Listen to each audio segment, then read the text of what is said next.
De bakalım bana şimdi. Kaçtığın için mi geldin?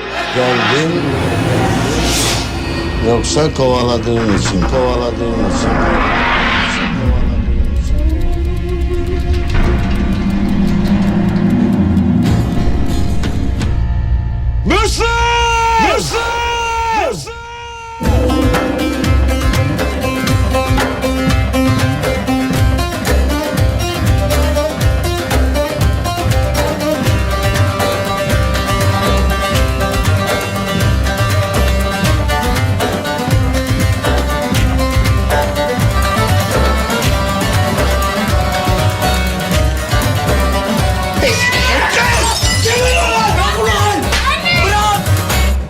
Müslüm.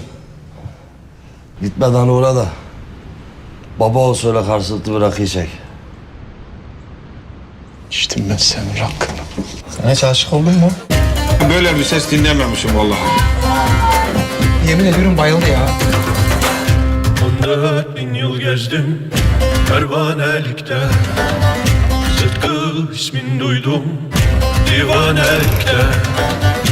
İçtim şarabını mestanelikte, Bak onlara işimi. Kırkların ceminde daralmış oldum.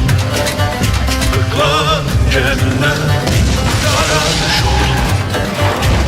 Kırkların ceminde Haydar, haydar, haydar, haydar, haydar. Evet. Anlatabildik mi?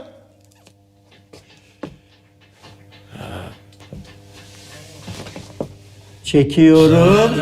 Çektim.